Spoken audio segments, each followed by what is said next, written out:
Hi everyone, Angela here. In this video, I'm going to show you another method to make this fabric hair bun maker and holder. You may have seen my first two methods, but this one is completely different with an outer trim made of binding and a really easy way to create a center opening.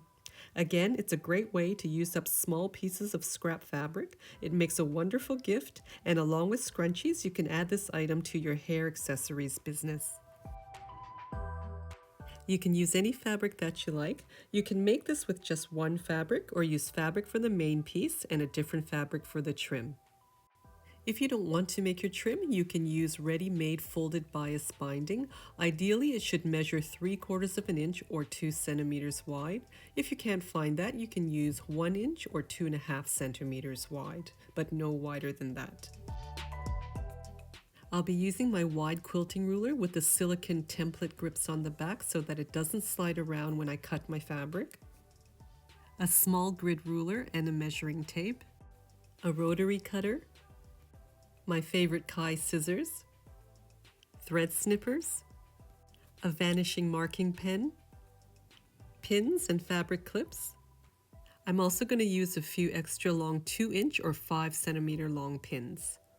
You can use either 19 gauge or 16 gauge craft or hobby wire, a pair of needle nose pliers, some cloth tape that you can easily rip, and a cup or a mug or something to trace out a nice wide curve. You can find links for all the tools I use in the description below. Place your fabric right sides together with the selvage edges even at the bottom. Then cut away those selvage edges, never use them in your projects.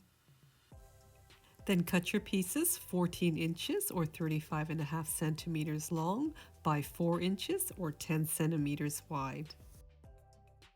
2 inches or 5 centimeters up from the bottom, draw a line right through the center of the fabric. Then mark 4.5 inches in from each side. This will mark out our 5-inch center opening. If you need to, place pins through those marks. Start by back tacking, stitch to the first mark where the pin is and back tack again. And then we're going to skip over the section between the pins. We're not going to sew this section.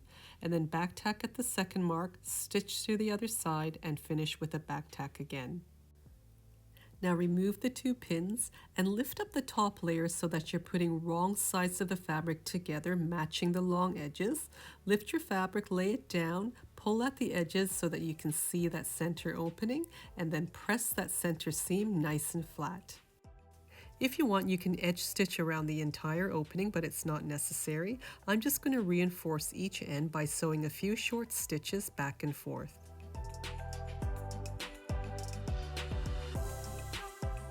Now lift your fabric to match all the short ends together.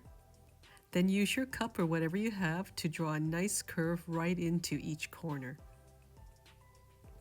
Holding all the layers securely together, cut those curves, making sure not to cut your stitching in the center. While still folded in half, cut a little notch through the center on both sides of the fabric. To figure out how much binding I need to make, I'm going to measure around the outer perimeter of the fabric and add a little bit more. So this measures about 33 inches, so I'll need to make about 35 inches or 89 centimeters of binding. To make the bias binding, I first want to straighten up the bottom edge of my fabric and square it up with the selvage edge. Just line up the ruler with the selvage edge and trim the bottom. Next, place the 45-degree line that's marked on the ruler along the bottom edge of the fabric. Follow the outer edge of that ruler and cut about 18 inches along the bias of the fabric. Turn the fabric around so the bias is facing you, and then cut 2 strips that are 1.5 inches wide or 4 centimeters. I'm joining 2 strips together to save fabric. Stack your strips together and cut away the selvage edges from the ends. Flip the top strip over, matching the diagonal edges again, and then just slide it down until the straight edge is about 1/4 inch or 6 millimeters from the diagonal edge, and then pin it together if you need to.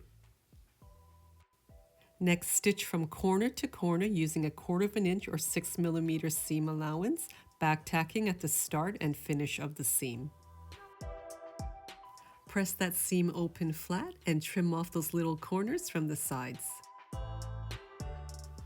On one end of the strip, fold in half lengthwise and press down about 6 or 7 inches. Open up flat again and then fold each side in towards the center, leaving a very tiny gap in the middle. And then press down about 6 inches again. Now, of course, you can use a bias tape maker, but if you don't have one, I'm just going to show you a little trick to make it the width that you need. Push a long pin into your ironing board cover about 1/4 inch in front of the binding strip and then out just in front of the fold.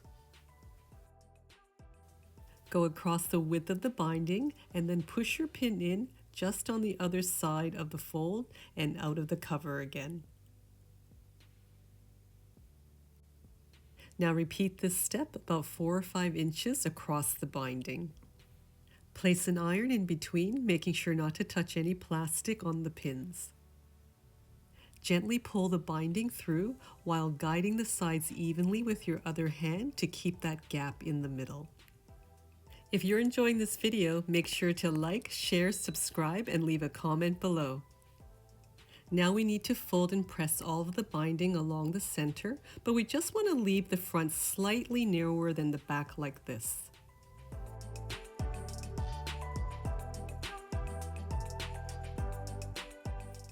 Place the front join of the binding together with the bottom notch in the center of the fabric, and then loosely measure around with the binding until you get to the notch on the other side.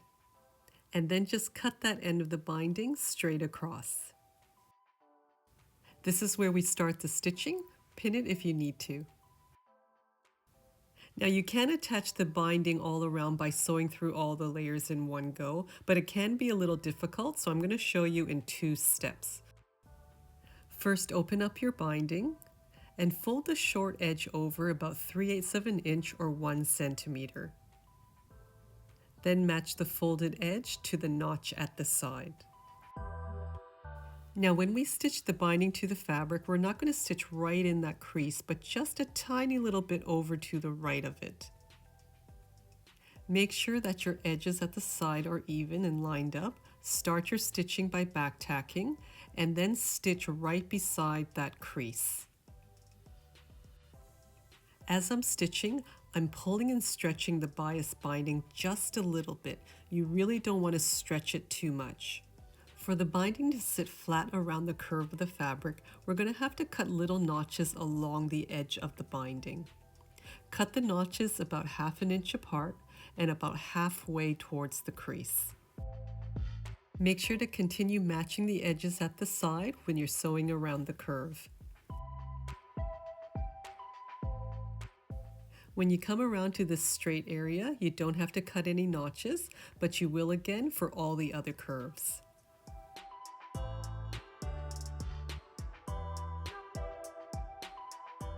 Keep lightly stretching and matching your edges and making sure there aren't any pleats while you're sewing. Now some of you may be joining this with a bias binder attachment, but if you have any other tricks and tips for attaching binding, please leave them in the comments section below.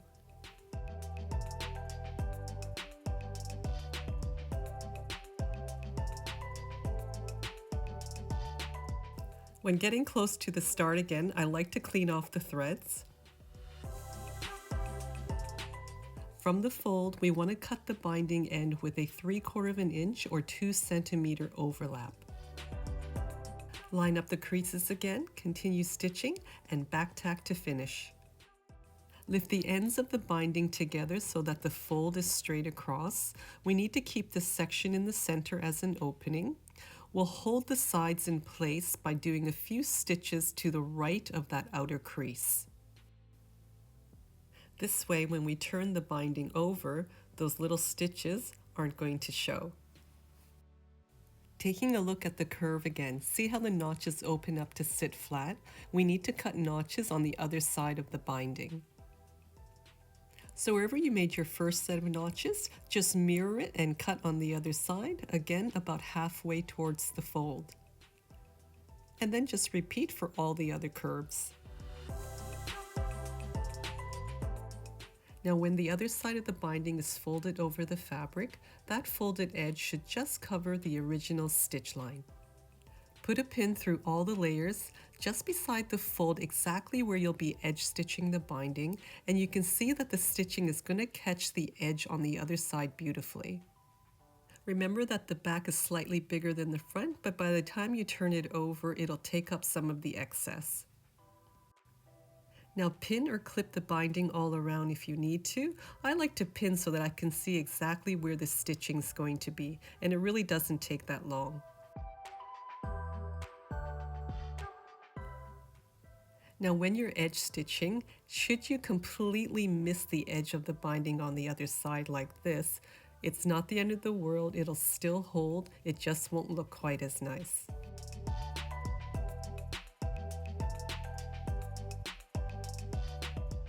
Start the stitching just before this folded opening, and the edge of my binding should just hit the inside of my presser foot as a guide. Continue stitching, checking that the fold just covers the original stitch line. You can get really creative by using different fabrics for each side and also using a variety of trims.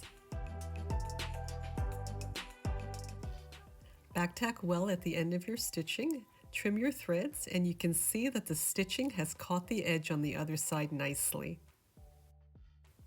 Now give it a quick press and flatten out those curves.